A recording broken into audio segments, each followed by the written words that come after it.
My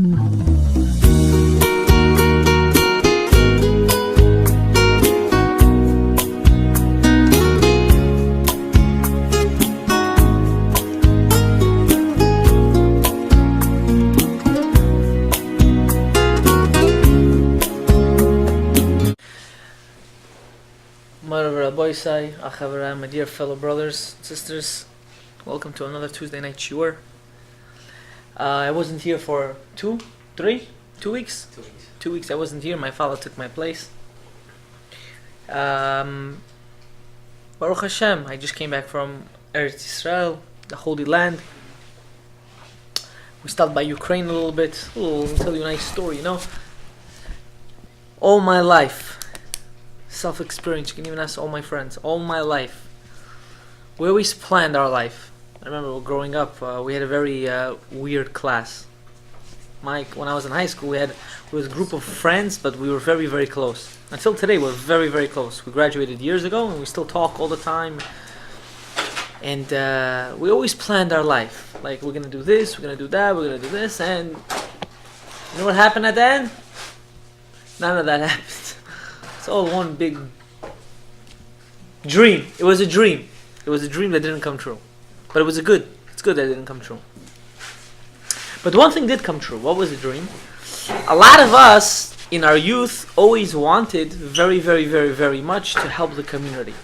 We were that class that were like the Maccabim, where we're like, that's it, we're gonna stand up and we're gonna be like the partisans. We're gonna fight. We're gonna fight everyone around us to do the right thing. And Baruch Hashem, a big chunk of the class today is doing exactly as I'm saying. Is fighting L'man Hashem, L'man Shechina. L'Shem they're doing. L'Hakama Shechinta Ma'afara. L'Shem is Lamed, Shin, Mem. Now L'Shem has a lot of names, a lot of translations. One of the translations is that it's a stone. It's a special colored stone of a certain tribe. I forgot right now which tribe. That used to be in the Kohen Gadol. It also, the Reshei Tevot, the beginning letters of L'Shem starts Lamed for L'Hakama, Shin, Shechinta, Mem, Me'afra, to raise the Shechina from the dirt. Since the Beit HaMikdash was destroyed, the Shechina is dwelling in the ground.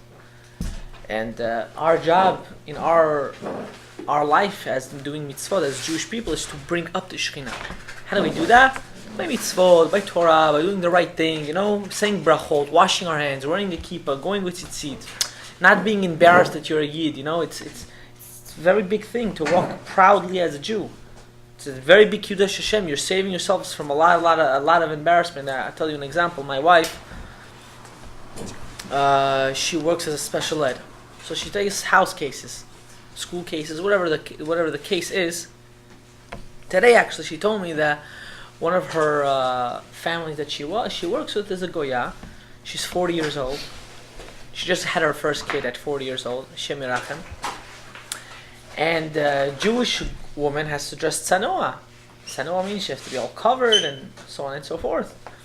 So the lady goes to my wife and says, please don't tell me you dress like this also in the summer, with long sleeves and the whole 9 yards. And my wife said, what's the question? How could I not walk like this? And she said, wow, you guys are so primitive, And my wife said something very nice. She told me this. She said, I'm going to ask you a question. When you are going on vacation, what is your vacation like? So she says, we go out to a different, let's say we go to Mexico, we go to the beach, we go tanning, it's so fun, then we go home, we go out to a nice steakhouse. And my wife says, you're missing the main chunk of your vacation. What is that? You're fighting with your husband, why in the beach he looked at that girl? And he's fighting with you, why in the beach you were flirting with that guy? That's what happens in your vacation. So at least 50% of the time you're fighting. Why? Because you're not going in a normal humanic way of living. Human humane is someone has to be reserved. The man has to be reserved for his wife, and his wife has to be reserved to the husband. Now, she said, in our vacation, yeah, maybe we don't go to the beach, but as long as I know that my husband is for me and I'm for my husband, I don't have to worry that his eyes are hopping around. He doesn't have to worry that I'm right now going to flirt. And the Gaya thought for a second, and she's like, he's 100% right. I mean, she's 100% right. That even though they think freedom is good, it's really destruction. Because what is real freedom? You want to know what real freedom is? Real freedom is when you can say no. Why? Prove it. If I'm bound to society, that means I'm a slave. I'm a slave through society. Now, if I'm a free person, I can say no. I can say, I'm not doing it. Why? Because I said so. I can go against the reality. And that's called being free. And a lot of people have that misconception. They think, oh, that's you're primitive. I'm not primitive. I go by a certain code of law, and I can live my life like this. You know, the everything in the world is fake. Everything is fake, except one thing: the Torah Kosha. Maharaya, what's the proof? I'm not telling you this because I'm a fanatic. I'm actually the opposite. You guys are fanatic. You guys are fanatic because you don't believe this. And I'll explain to you why. Tell me someone that lived 300 years ago, 400 years ago, 500 years ago, 1,000 years ago. Someone, Papa, some historian or some name of a not Jewish guy. Thomas Edison, right? If Thomas Edison is gonna right now get out of his grave, right? Is he gonna know what to do with the world? He will be so confused. He won't know. He'll be considered a stupid person. Yeah, in the beginning he was an inventor. He did such great things, but he was right now. If he comes back from the grave, he's considered a tupoy. Nastayashi with Pichat from Forsos High School, #1 tupoy. That's what's gonna be. But if you take right now the Rambam and you bring him back from the dead, he's still gonna be smarter than any rabbi that's living now. Why? Wow. Because the Torah doesn't change. The Torah, what was, is. It is. He can get up and he can give us a shiur right now. And it doesn't make a difference in which generation you lived. You'll still understand what he's talking about. Why? Because we're living the same thing. That's how you know it's not fake. It's not an illusion. You bring Alexander the Great right now, he's going to be lost. What's going on? Where are the donkeys? Where are the horses? Where's the swords? Where's the fighting? Where are the elephants? Hey, Habibi, welcome to the 21st century. He's going to be also considered as a tupoy. Let's say you bring Moshe Rabbeinu, one of the most primitive people that ever lived, over 3,000 years ago, a guy with a long white beard, with a cane, with a stick. He's going to come to the shul, I'll give you shiur Torah. You'll be, wow, what happened? Because we're learning the same Torah that we've been learning for over 3,000 years. That's the Torah. People don't understand this. People are so dumb. They're sucked into society. It's disgusting. There's nothing to get out. You hit a reality. The reality is the wood is the wood and the Torah is the Torah. The same way how the wood never changed, the tree never changed. Never changed. Since the creation of the world until today, the tree grows in the same cycle. You take a seed, you put it into the ground, and it grows the same way the Torah. Everything else around the tree changes. But the tree itself doesn't change. There's nothing to get out. It's just to hit a reality. You just didn't hit a reality yet. The train didn't hit you. I hope after today it hits you. But that's beside the point. I hope the reality came to everyone. The reality has to hit. Eventually, it's going to hit. Now we're going to go weiter in the shiur. I'm going to tell you this story. You know, when I heard this story, I was mamash b'dmaot. I couldn't stop crying.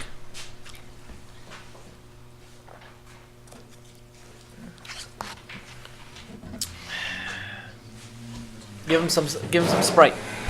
Take some of my Sprite. No, it's okay. Take some. I want to give you some. Pour in this cup. Pour in this cup.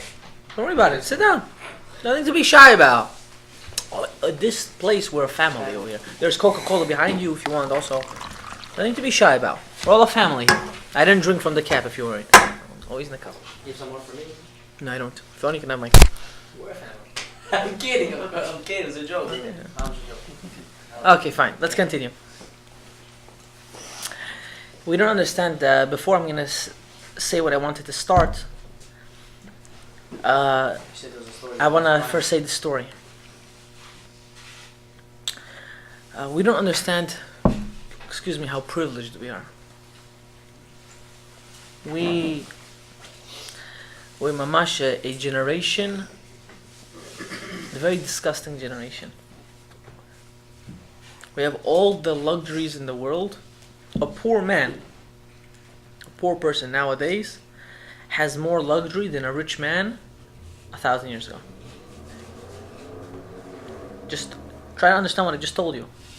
A poor man in the 21st century has more luxury than a rich person 1,000 years ago.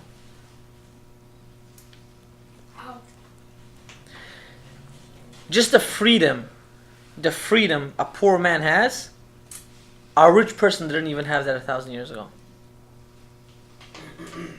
And now your imagination can take you wherever you want. But I want to get to the story that I really want to emphasize on.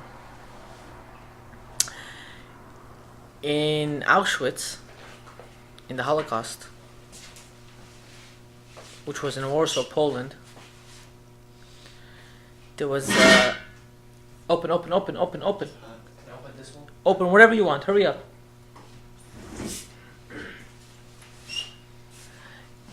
In Auschwitz, This one open or this one? they're all open. Just hurry up because I'm in the middle of saying the Open shiur. this one. Or get up. Okay.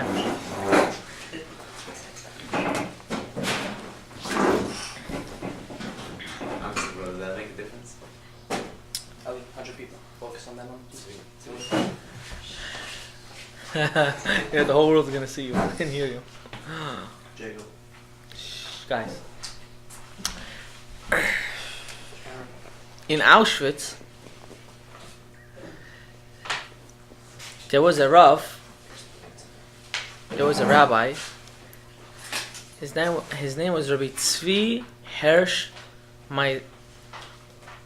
Meislich. This was his name. For the sake of the story, we're going to call him Rabbi Tzvi. This rabbi in the Holocaust, he saw 7 of his kids die in front of him and his wife. Do you understand what I just told you? You don't understand. He lost 7 of his kids and his wife, and he was still sane. He was still normal. One time, he was standing on a porch, and he sees a whole bunch of kids lining up, and he hears in Germany how the Germans are saying to one another, time to round up the Jewish boys. All the young boys are gonna go to the left, and all the big boys are gonna go to the right. We're not a babysitting center here. We don't have time and money to worry about little kids. Automatically he knew what's gonna happen. Took a stender. The Nazis took a stender. You see what this camera's on? They took a stender. It was a little higher. Back in Europe it was like this high. Berich. They took the stenders, the Nazis, and they put it in the middle of the lineup. Here's the lineup, they put it in the middle. And they said to the boys, whoever walks under it has to go to the left, and whoever hits it down with his head, that means he's high enough to hit the stender down, goes to the right. The left meaning they're going to die. The right meaning they're going to get those nice stripe outfits, and they're going to work in the ghetto in Auschwitz. And it's going one to the right, one to the left, one to the right, to the right, to the left. And he's seeing these little boys, these 5-year-olds, 6-year-olds, 7-year-old little kids walking One's going to die, one's going to live. Now the kids, they're starting now to understand what's going on. So what do? They start to go on their tippy toes. Start to go on the tippy toes to hit the stender in order the stender should go on the floor.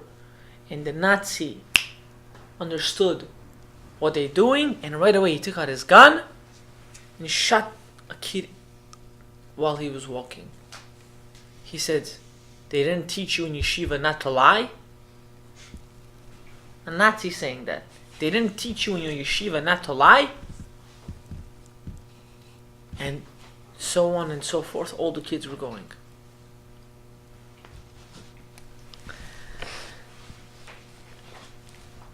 The rabbi saw this. He was getting into tears. He went back to his bunker. Literally an hour later, listen to this part of the story. He hears a knock on his room. Who's there? An elderly guy. And he goes, "Rabbi, I have a question." What's the question? "Rabbi, I have a son. And my son right now is under you. He's there with another 1,300 kids that are going to die tomorrow. Rabbi, I have a little money left. A little money, I have enough left to bribe one of the Gestapos, those Jewish cops. I have enough money to give him that he should switch my child for another Jew. Am I allowed to do that? Can I switch my son to save him and make sure that another Jew dies instead?" Imagine the questions that were going on at the time of the Holocaust. We're worried about why no one added us in Instagram. They had problems. Should I save my life? Should I give money to save my life or my son's life or not? I don't know if we would be able to handle this test. Who would be able to handle such a test? He said, "I don't want to be over Yisur Torah. I don't want to go against the Torah. Can I save my son or I can't save my son?" And the rabbi's there. He's shaking and he's crying. He said, "How are you asking me this question?" He said, "I have no books. I have nothing. I cannot answer you." He said, "Rabbi, yes or no?" The rabbi said, "You have to come back. I need to think." The rabbi goes in his room and he starts crying in bitter tears. He starts crying for a good hour. He starts crying.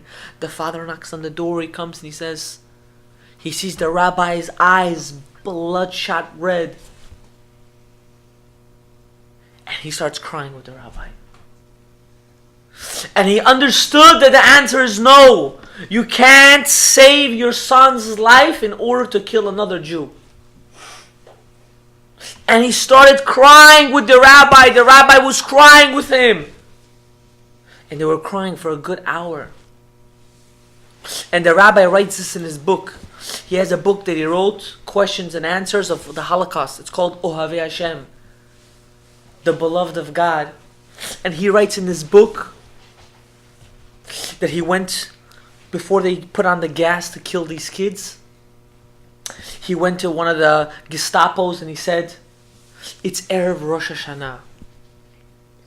It's Erev Rosh Hashanah. Can I go inside and blow the shofar for the kids? Can I give them a little bit life before you take away their own life?" And the Gestapo said yes. And he let the rabbi in, and Rav Tzvi was there, and he sees 1,300 kids. Guys, do you know what that number is? You see 500 people, wow, 1,300 little kids, and they're running up to him. They're like, Rabbi, it's before Rosh Hashanah. You want to give us a little Divrei Torah? And he's writing this in his book. He's writing this. It's not a made-up story. And he goes and he's saying to himself, what am I going to tell these kids? Am I going to tell them that they're going to die? What am I going to tell them? And he gives them a Divrei Torah. He gives him good hour, 2 hours. He blows the shofar for the kids, and right before he leaves, a kid comes up to him and says, Rabbi, one more divrei Torah. One more, please. One more! And the rabbi gives one more. And before he leaves, he starts crying and he says, Oy lanu miyom adin. He gets out. And the father comes and goes to the rabbi and says, Rabbi, did you see my son? Did you see my son? My son was there. Did you see him? Imagine this is what's going on the parent's brain in the time of the story of the Holocaust. And the rabbi's there. And he says, I saw your son. And your son asked me to give another divrei Torah. And he wanted to learn more. And they all knew that they're going to die. They all knew that this is their last couple minutes left on this earth. The rabbi said when he woke up in the morning, he came out of his room, and what did he smell? He smelled the ovens on. He saw the ashes of those kids in the air. And what are we doing? What are we crying about? Nonsense? What car am I driving today? Why? How come she didn't say hi to me? How come this? How come that? What kind of nonsense? What kind of generation we live in? Selfish, disgusting. The Holocaust was only 70 something years ago. Nothing. Nothing! Your grandparents lived that time. They lived it! We lived it! And that's the story I wanted to tell you before I'm going to start the shiur. Is that we should be happy for what we have. We should be grateful. We should be grateful for the suit, for the jacket, for the shoes that we're wearing, for the pizza, for the soda that we have today. You know what they ate in the Holocaust? Potato peels. Not potato. Potato peels they ate. I don't want to eat this. Why? What happened to it? I don't know. It's left over from yesterday. What? Give that guy a smack across his face. Don't feed him for 2 days and ask him then what he wants to eat. It was left over for 2 days. What kind of generation are we in? Everything garbage. 1, 2, 3. Garbage, garbage, garbage, garbage. We're better than that. Well, we are better than that. We have to live. We have to end this nonsense game that we live. We live in an illusion, a fakeness. We live in our own reality. That's the problem. When we will learn to get out, pop our bubble in our brain, pop it, and hit the reality of God, our life will be much better. Now that's the story I wanted to start the shiur with. When I went to Eretz Israel, before I went to Eretz Israel, we stopped in Ukraine for a little bit. The plan was, purposely we stopped in Ukraine. First of all, the ticket was much cheaper. Second of all, we said we want to go to the Baal Shem Tov. A lot of people gave me names and different things. I said, as Hakarat HaTov, thank you to all these people that sponsored and helped with the flight and for the shiur and for the whole thing. I'm going to go stop in Ukraine came out a little bit less than a day, around 18 hours we stopped, and from there we went straight to Bardichev. Now, I don't think you understand. The car ride was faster than the speed of light. That means I think I had to say Gomel every 200 feet. Because the way the driver was driving was unhumane. I'm not joking with you, it was unhumane. The roller coasters of Six Flags is nothing compared to that car ride. I'm not joking with you. That's how we were driving. It was like 100 miles per hour behind the truck, like 2 feet away, and sliding through, going around it like on 100 miles per hour. And it was like, do we say Gomel now? Tfilat HaDerech? Is it better to smoke weed right now? To hallucinate? To knock out? To get drunk maybe? Because we didn't know what was happening. Okay, so we went to Rav Levi Yitzchak Barditchev because you have to understand, from one rabbi to another rabbi is like 3 hour, 4 hour ride. It's not like half an hour. It's far. So we went to Rav Levi Yitzchak. We davened there for a little bit. After Rav Levi Yitzchak Barditchev, we went straight to the Baal Shem Tov in Mezhibush. And when we went to the Baal Shem Tov, it was a beautiful feeling. Before we went to the Baal Shem Tov, we decided to go to his mikvah. Moreover, Rabbi Isai, if you think you felt cold water in your life, he never felt cold water. This water was so cold. I just put my pinky, my finger of my hand just to feel it. It was already turning blue, and I was like, "Is it worth it to go in?" And I'm like, "I'm never gonna come here. At least for another half a year. I'm not gonna come." I tried going at least once a year now, since last year. I said, "Okay, I'm gonna go in."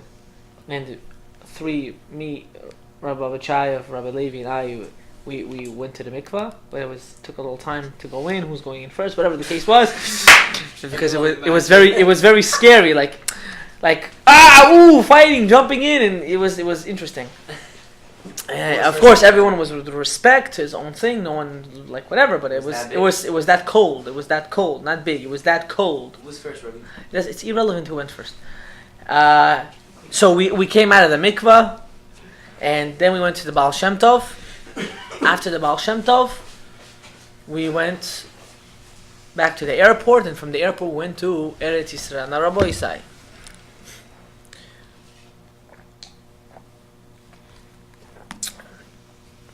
we had a very big siyata d'shmaya. Siyata d'shmaya means help from God, and I'll explain to you why. When we went to the trip to go to Israel,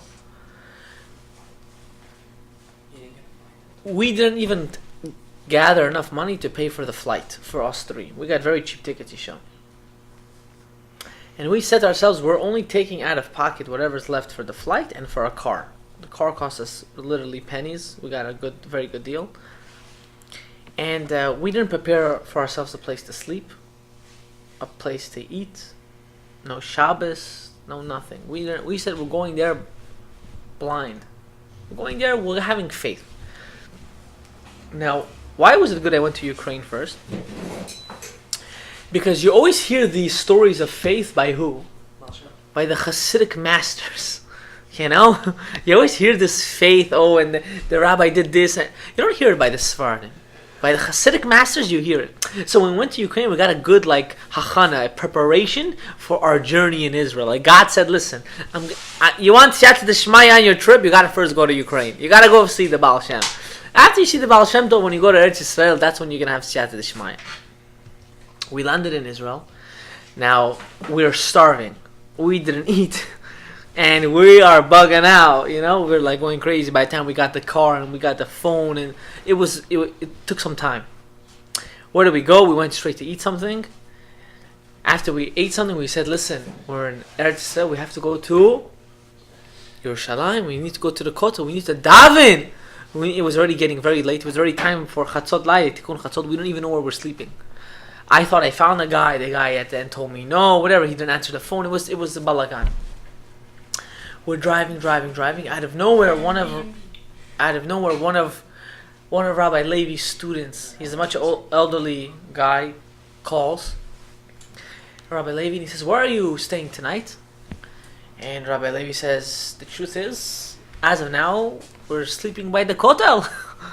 He said, okay, let me see if I can help you. Calls him back after 30 minutes. I got you a hotel for tonight in a hotel called the Jerusalem Gate. We got excited. Wow. Hashem already showing us help, We go to the hotel. We thought nice 3 beds are waiting for us. We go. one bed over there. And I was like, Ma'orech bo habibi. 3 men can't sleep in one bed. So what do we do? Rabbi Bachayev and I really wanted to go to the Kotel. Really, Rabbi Levi was driving and he was very, very tired. He said, I can't go today. I'm going to go tomorrow morning. He slept. Me and Rabbi Bachayev, this was already 12:30 at night, 1 o'clock. We said we're going to go to the Kotel. We took the car. We drove to. There's a mall next to the Kotel. It's called the Mamila Mall. We figured out that it was closed, so we found a different parking. We ended up in a Muslim area. Rabbi said, don't even ask me. Our trip, half the time we were by the Muslims. That's a miracle on its own. How nothing happened to us. We park next to the Aravim, not knowing that we're next to them. We walk to the kotel, and we're there for at least 4 hours. You saw that road. We're davening, and it was like a magnet. Literally the first night I slept in the kotel because I didn't go home until 4 o'clock in the morning, and we were already up on our feet already at 8 o'clock. We had to be back in the kotel. We had to go daven shacharit. So we went back to the hotel. We figured out how to sleep. We got one cot. There was not even enough room for 2 cots. Whatever the case was, went to the shower. It was good relaxation. Now we go to the kotel in the morning. Now, of course, I did kriya. There's a halacha. Someone that wasn't in the kotel for 30 days has to rip his shirt on his left side next to his heart, like he would do for his parents, because the destruction of the Beit HaMikdash. So I was very excited to do that. In the same time, I was very sad, but in the same time, I was very excited to do that because I wanted to be mishtatef. I wanted to join in with the tsar of the Shekhinah. So I went to the kotel. I ripped my shirt. I did tikkun chatzot, whatever the case was. And in the morning, we went to the kotel. Now we went to Eretz Yisrael for one reason: to go to look for yeshivot for our students. For other people, for students in the shiur, students in the yeshiva. We said we're going to look at yeshivas. Okay. We went to the kotel. We finished praying shacharit. Now we don't know what to do. Why? Because in the same time, we never called any school before telling them that we're coming. So imagine how this whole thing played out. I didn't even tell you. I booked the tickets. 3 days later was our flight. So imagine how it wasn't like we planned it a month before. It was all just in the air. Yes, no, maybe, how. We got permission from our wives. We didn't even budge. Literally, half an hour later, all the tickets were booked. Before they would say no, we take it back. Sorry, it's booked. Habibi, done deal. We're going. It was too fast to even retract. So we finished praying shacharit, and we're like, R.Asher is over there, Nativ Aryeh is over there. Porat Yosef is over there. No, they're not next to the kotel. They're in Yerushalayim, a little further, much further now. And we're not sure what to do. So we see a boy over there, and he's davening word for word. We said right away, he's for sure a yeshiva boy, without a doubt. So Rabbi Levi goes and says, "Which yeshiva are you from?" "I'm from Aish." "Oh, very good. When you finish davening, you're going to introduce us to Aish Torah." "Okay." This was our appointment to Aish Torah. Telling you, blind eye. We walk into Aish Torah. Suddenly you see these rabbis come in. They're like, "Who are you?" "We're from a yeshiva in New York. We came to look at the yeshiva." Automatically, okay. They showed us the whole building. They have such a beautiful building. My rabbis, let me tell you something. Their property, they bought it for $1 and 40 something. They bought it for $1 because no one wanted to live next to the kotel at that time. Now that property is at least, without exaggeration, their property is at least $45 million. 45, at least. Their property is humongous. They have such a view of the Kotel HaMaravi. It's insane. You can see actually the Azar of the Kodesh Kodeshim through their view.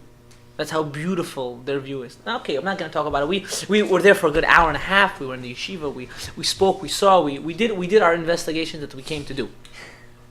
From there, now we said, let's not waste our day. Oh, we're happy. We went to one yeshiva. Oh, wow, we did what we came for. No, we have another 10, 15 yeshivas to go to. We had a list. From there, we went to a yeshiva right across the kotel, another yeshiva, which was I got very inspired myself. It's called Nativ Aryeh. We went to Nativ Aryeh. We were there for even longer than Aish. We were talking. We saw the kids and we interacted with the people. It was very warm. You feel like a warmth in the yeshiva. It wasn't like, oh, you're Sephardi or you're on. It was like, come, let's go. We didn't eat breakfast. We didn't know what we're gonna eat lunch. It happened to be that we ate lunch in the yeshiva.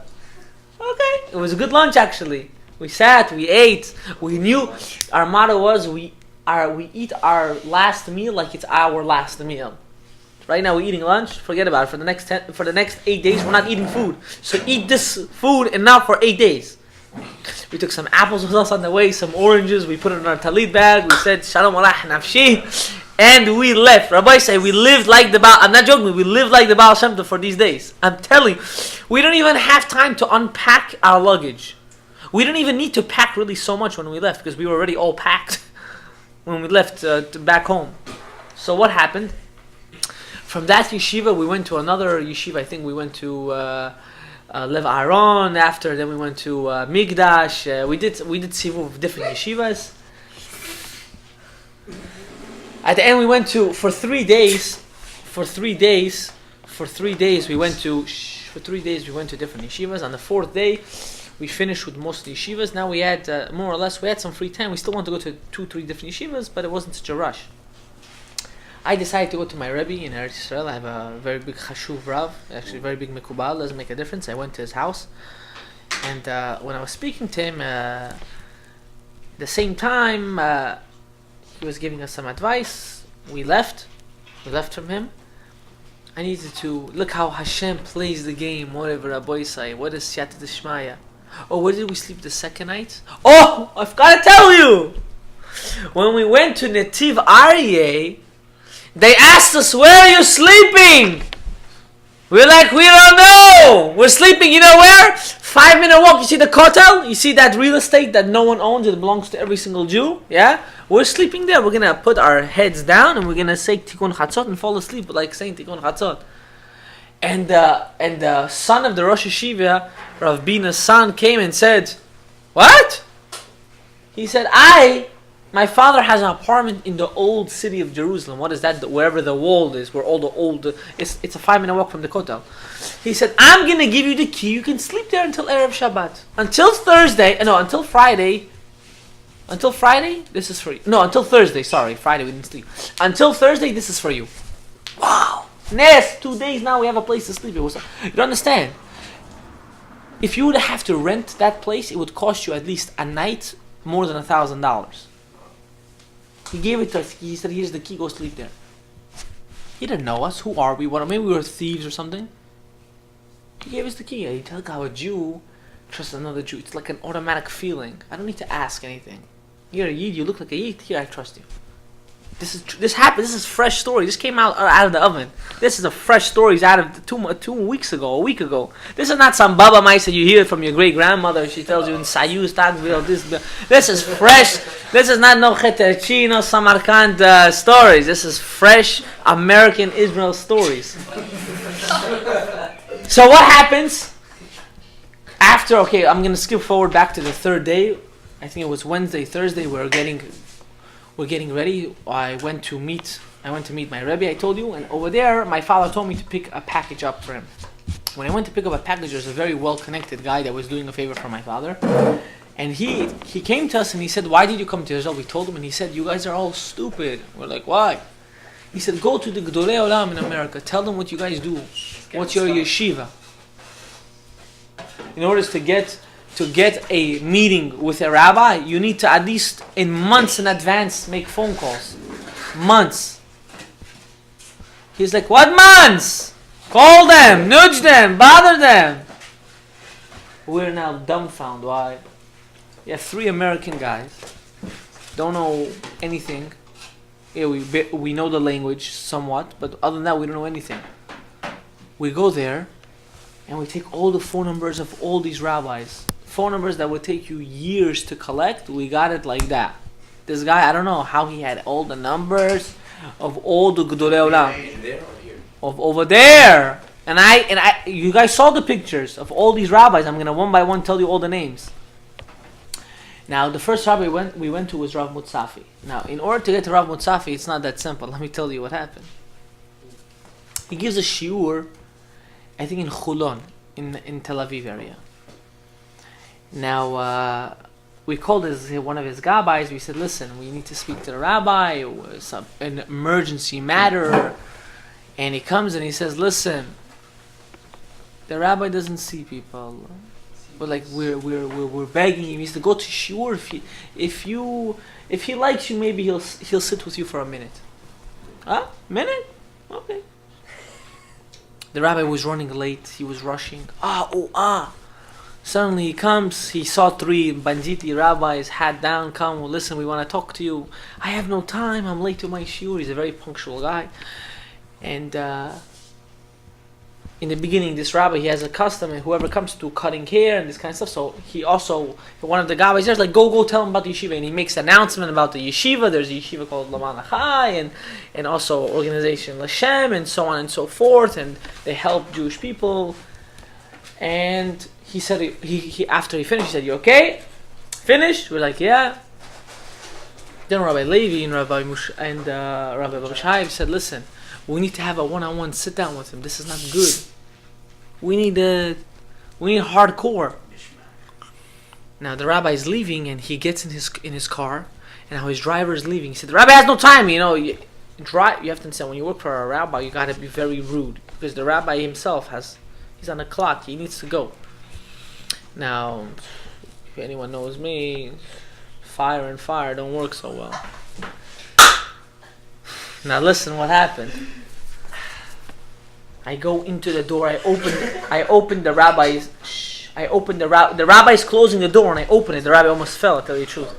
I open the door, and the driver stops the car, and he starts screaming at me. I said, Rabbi, in Hebrew, if we're not gonna sit down, we're literally killing hundreds of Jews. This is called pikuach nefesh, life and death. So the rabbi says, how can I help you? I said, if we sit down with you, you can help us tremendously. Now he felt already guilty. He felt guilty. So what did he say? He said, call my gabbai, tomorrow we'll arrange a meeting. Okay. Close the door. Right away, we called the gabbai. The gabbai said, call me in the morning. Comes the morning. We called him. He said, come to my house. We sat with him for 2 hours. A rabbi that you need at least months to have a meeting with him. We got him within 24 hours. We got a meeting with him. And we got him to sit with us for 2 hours, to look at all of our pictures in our albums, to talk to us, and to give us a written hamlatza, a written documentation of the yeshiva. Because we gave him everything, a whole rundown. That's such, you guys don't understand the miracle. It's like saying, I want to go meet Trump. It's easier to meet Trump than to meet these rabbis. I'm telling you this right now. We finished with him. We were, first of all, in like 7th heaven. We don't know how this happened. After him, we went to another rabbi. Who was the second rabbi? No. After him, we went to Rav Tzadka, or the yeshiva of Porat Yosef. After him, we were finished with the day because we were running around too much. It was a very complicated day. Then we went to, after that, we went to that night, we went to the kotel, and we met a very big mikubal, Rav Yaakov Ades. Now Rav Yaakov Ades doesn't really sit with people. He's kicking everyone out, no? While he's praying Amida, everyone's trying to get close to him. You paid attention to the video, it's good. You were there? You went like this, right? Yeah, but did you see how at the end he said, come here? Because you said something. Oh yeah, I was gonna get there. Now, can I say this story? Yes. I see you're getting excited. Next time I have to take you. You guys have to understand something. A good marketer has to know exactly what to say to his client. I know enough, not me, all of the rabbis knew enough about the Gedolei Olam to know what one word he's going to say, and he's going to want to hear more about you. So I knew exactly what Rav Adas wanted to hear. So I said those two, he needs to hear just 2 words. No. I told him 2 words, automatically he said, come here. And we spoke for like, it was good enough to speak to him for 30 seconds. He told us what he wanted to tell us, and he let us go. That was that one day. And then we went to Rav Mazuz, we went to Rav Shalom Cohen, we went to Rav Yitzhak Yosef, we went to a lot of rabbis. So I didn't tell you. On Shabbat, what? What did you tell him? Oh, I'm not going to say on camera. Maybe after the camera goes, I'll tell you. Now listen, I want you to hear something. On Shabbat, we didn't know where we were staying for Shabbos. Does anyone want to know how we had to end it at the end ended up by one of our very big Talmid Chacham's house? Unbelievable. Rav Mutzafi, when he was with us, he decided to make phone calls for us. Now, for a rabbi to go out of his way to try helping you is even that just shows you his greatness. He calls his son. First, he asks, "Where are you guys staying for Shabbat?" We're like, "Honestly, Rabbi, we're not sure where we're even staying tonight." He calls his son. He said, "Listen." He said, "I have guests. I would have invited you, but my son." He called his son right away. He said, "You're gonna arrange for them place to sleep. You're gonna arrange for them place to eat." And the son said, "No problem." And from there, we stayed by his son, next to his son, for until the end of the trip. The next 3 days, we had a place to sleep. He found his place to. But I want to show you how Hashem literally. I spend less on the whole trip itself than on the ticket. The ticket cost me more than the whole trip. Just for you to understand. Wait, what? You spend more when? I spend more on my ticket, which the ticket cost me around $720, $730, than the whole trip of the food and the sleeping and this. I spend less. You understand? Why? Because when I went to Israel, we went on a condition that, listen, God, you got to take care of it. I have no power here. This is not my. It's my country, but it's not my country. Meaning, it's not my Medina. I don't know anything here. The food also, you got to take. And literally, God prepared us food almost every single day. This place, that place, this place, that place. It was unbelievable. Why? Because that's the way we planned our trip. Now imagine we live like that. Now that's hard, no? That's. It's impossible. Yeah. You're saying it's impossible. I mean, at the moment, yeah. A person says it's impossible. Do you know he's lacking in faith of God? He's going against one of the principles of the Rambam. How are you gonna wake up? How are you gonna wake up tomorrow? You don't. You don't. So then, how come you're all the time trying to arrange yourself to be financially stable? You know, financially stable doesn't really exist. I'll tell you why. Listen carefully. Let's say someone reaches $2 million, right? You know, if you have $2 million, you're financially stable for life. I want you to know that. For life. For life. Even with the family? Even with the family. And kids? How'd you And come up kid. with that? When don't you become financially stable? When your desires grow with your pocket. I gotta get a Lambo now. Psst. I gotta get a Tesla. Oh, John Malan. I need to get a $3 million house in Jamaica States. Your desires went up. I'm not responsible for your desires, God says. If you started with the beginning, that everything comes from Hashem, you're right, your desires are on me. But if you think you run the world, no problem. I'll give you whatever you want, but for whatever you need. You have to learn to live a life not based on just myself. Oh, I'm living my life for myself. Oh, I run my show. I'm gonna get married when I'm 21. I'm gonna finish this school. I'm gonna get this. Who said so? Who said so? You know how many friends I know? They finished pharmacy and they have no job now. They went to the field too late. Too late. How many of my friends are finishing in the medical field and they're without a job? They're doctors. They have no job. Why? Because they thought this doesn't help. You have to do toba to your brain like this, toba, toba, toba, like that, and pull your ear too. Why? Because you think you run the world, Habibi. I'm telling you, the story that happened to me proved to me is so much more than how much I don't run anything. You live with the faith. You have to live with that. It's very difficult, but you know what? It's very possible. We all have to live like that. Now, Rabbi, I really wanted to start this with you. I'm going to give you an introduction. We're not going to start it today because I was waiting for Yoshu and Eliezer because they really wanted to do this. They really wanted to do this. What? I'm going to tell you right now.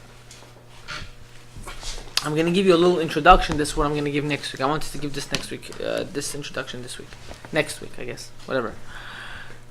It says Hashem created the man B'Tselem Elokim, in the image of God. Question mark. What does that mean? God has an image? The Rambam says, if you think for a second that God has an image, you're a kofir beikar, you don't believe in the Torah of Moshe. God doesn't have a nose, He doesn't have an eyes, He doesn't have ears, He doesn't have a hand, He doesn't have a beard. He doesn't have anything physical, He doesn't have. Because once He has something physical, what does that make Him? Limited. Exactly. And is God, what? What does He have?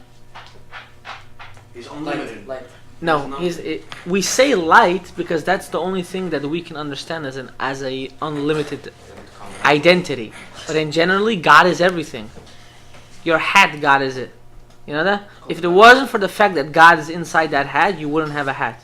Because nothing could live without God. Is God in unholy things also? Of course, 100%. How? He's even inside the bathroom. You can't say His name in the bathroom. That's because that same God that put Himself in the bathroom said that you can't mention my name in the bathroom. He has 26 names. He has more. He has 72 names. Yeah, everyone likes comments. You understand? So, God is in everything. You know that pizza that Ben Sion is eating? He's inside that pizza. Because if not, that pizza wouldn't exist. It's a little weird to understand, right? But that's the reality. So what does it mean in God created a man B'Tselem Elokim, with the image of God? That's the main question that everyone's supposed to have this question. And that's what I wanted to learn with you. This book, you see, when God created the world, He created the world specifically. It's called in the 10 vessels. What are the 10 vessels? There are 10 main sfirot that God created the world. You know how there are different attributes, kindness and sadness and all this kind of stuff. Where does that come from? Emotions. Where are these emotions coming from? From God. Well, what is that exactly? If God didn't invent them, you would never have them. That's why, as much as they're gonna try to make robots with emotions, it will never work, because that's the only thing that's making you and the robot different.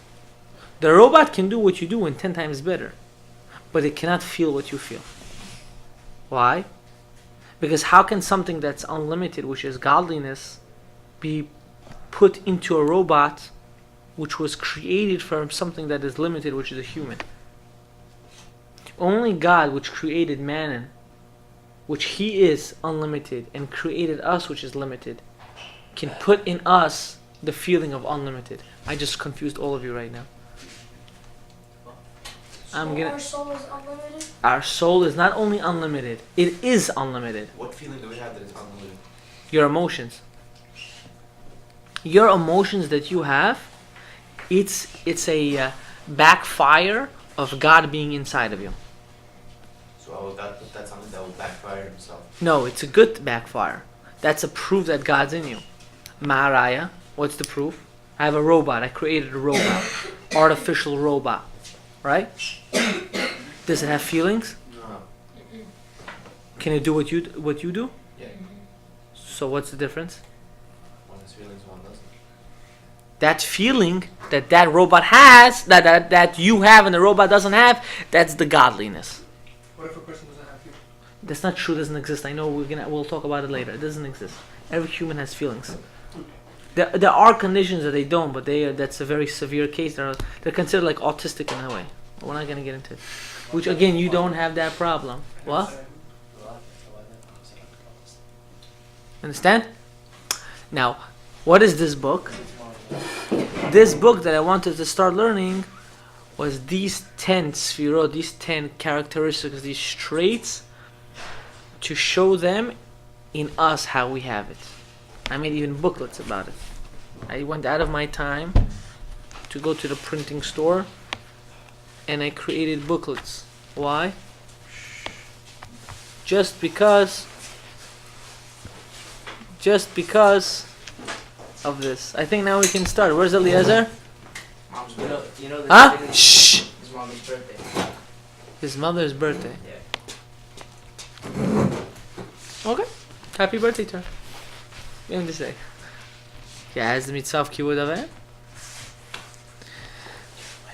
I was just gonna finish the shiur, to tell you the truth. But maybe we can do something small later. Just us. You're saying the shiur just started right now.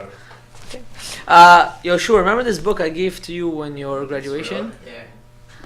So what I wanted to do is I wanted to start learning it. It's an interesting book. It's very interesting. I made copies for everyone. About Chokhmah. You know what Chokhmah is? Yeah. Thought, wisdom. What about it? It's the raw idea of something. How do you know if someone has a raw idea or not? I don't know, I'm sorry. How do you know if someone has a raw idea or not? He's creative. Creativity, you telling me? Like if you do something repetitively, that means... No. You're telling me stuff that's already written in the book. You're being repetitive. You have no Chokhmah. I asked you right now, what is Chokhmah? Creativity. Creativity. Not exactly. No. Not exactly. But, should we do a little bit today? Yes. Yeah? Yes. Should we get into the... in the lecture? You ready? How are you, Mr. Neria? Good. Maybe take some pizza? I'm okay. I ate meat actually. So Oh wow, chazak ata, chazak. Okay, let's go. We'll give out these sheets. Give me something. Sit down, guys. Sit down. Here, come. Man that claims he has no feelings. I never said that. Josh, you know, he said that he said he wanted to do it, just do it. You guys are welcome. Guys, please don't eat, drool, or spit on these booklets. You have to What about a drill on it, okay, Rob? Actually, then, just do it. We have to get back to you. Yes. Learn. We should do more. I have people. No, it's I fine. don't have people. Then you learn it's better, no? Yeah, like better. Right. How many minutes is there this recording already? 56. Okay, let's close it. We're gonna start it. We're gonna start a new. You want to start another one? Wait.